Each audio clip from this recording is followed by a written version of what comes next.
If Jesus came to reveal the truth, why did he deliberately hide it?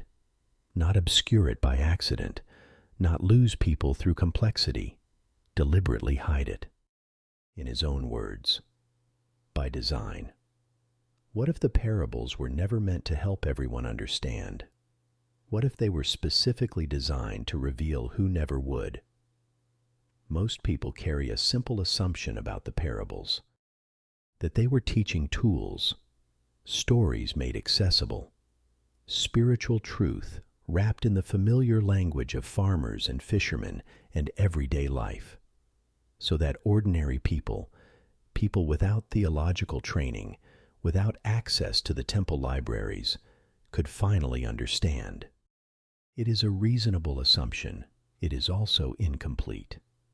Because one day, the disciples asked Jesus directly, not scholars, not critics.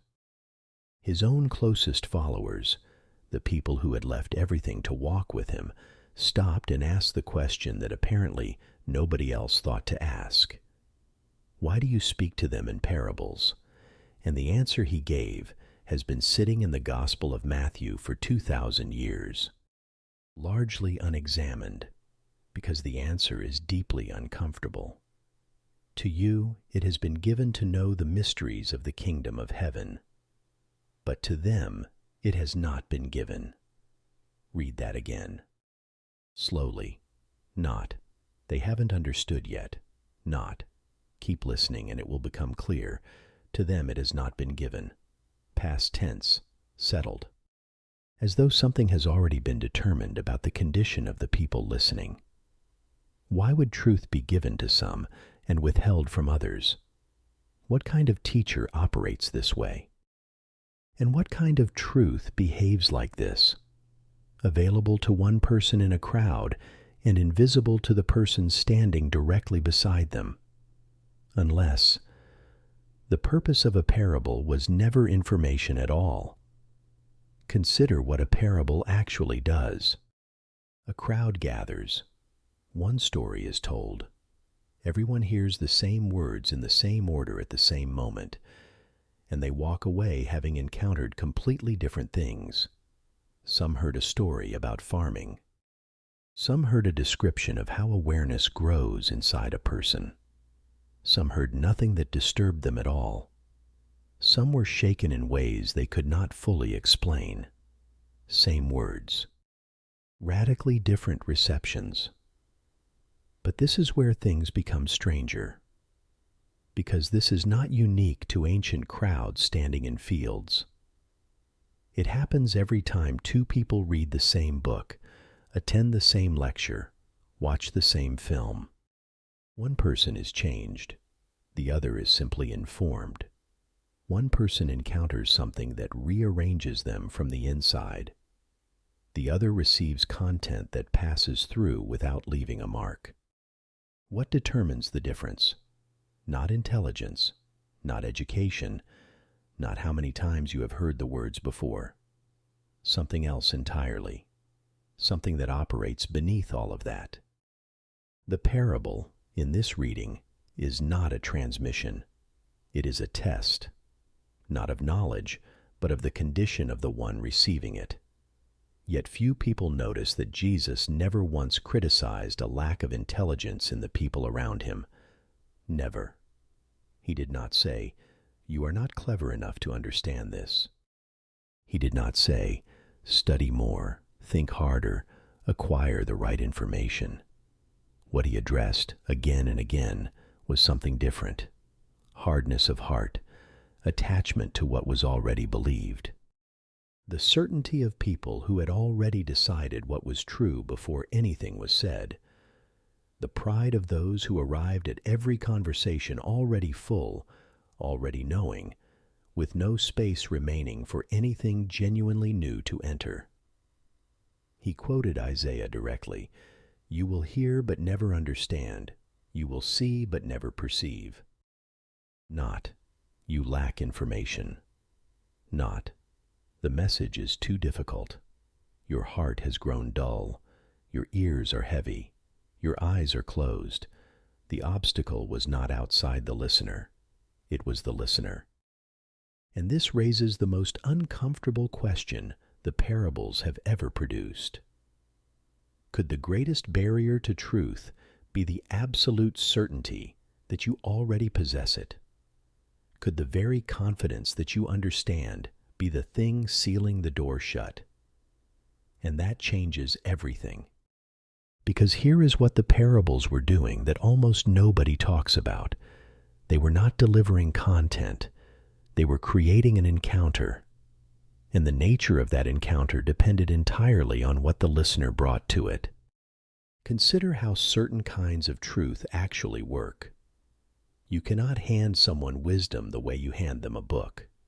You cannot transfer genuine understanding the way you transfer a file. There are things that must be discovered to be known. Things that must be lived through to be understood. Things that cannot be told, only recognized. What does love actually feel like? What does loss actually do to a person? What does it mean to finally wake up inside your own life? No description transfers the reality of these things. The words can only point. And the pointing only works for the person who is already, in some sense, looking in that direction. The parable does not give you the answer. It forces you to move toward it yourself. It requires participation.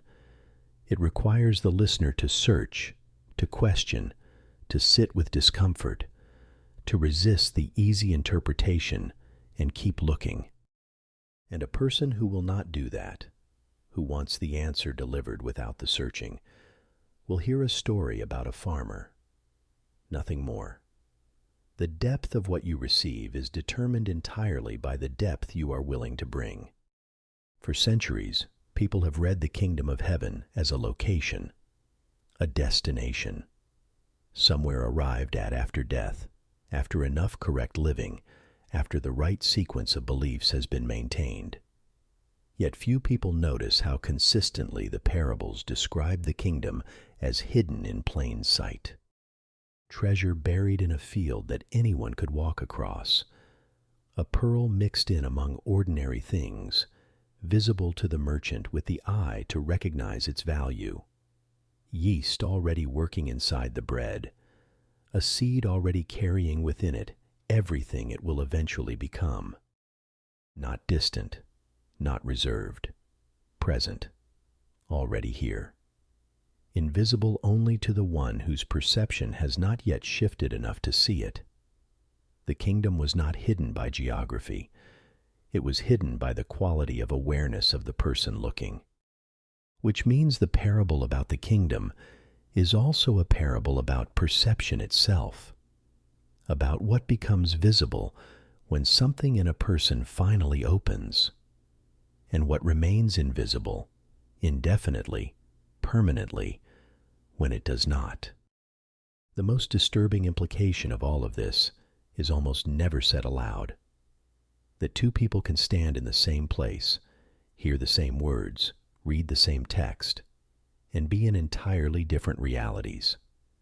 Not because one is smarter, not because one has studied more, but because something in one of them is open, and something in the other remains, for reasons that are difficult to name and impossible to force, sealed.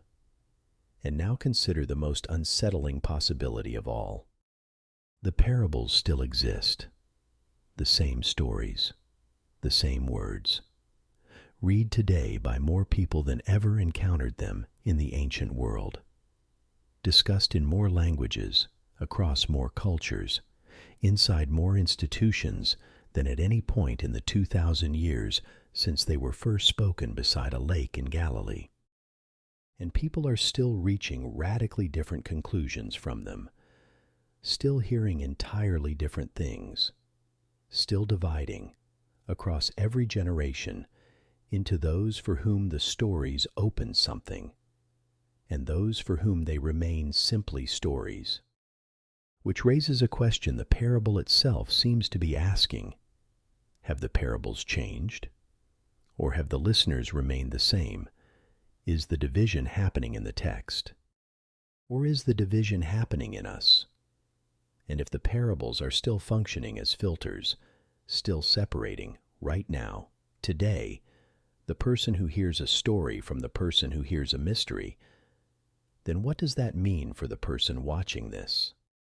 Not as a comfortable question asked from a safe distance, but as a direct and personal confrontation, because the parable does not care how many times you have read it. It does not care how much you already know about it.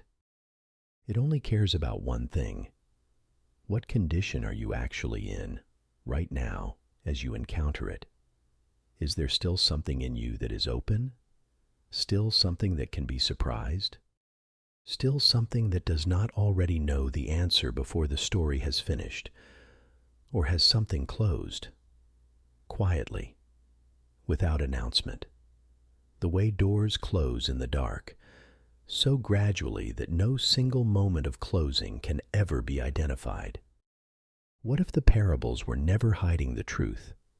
What if they were revealing the condition of the person listening?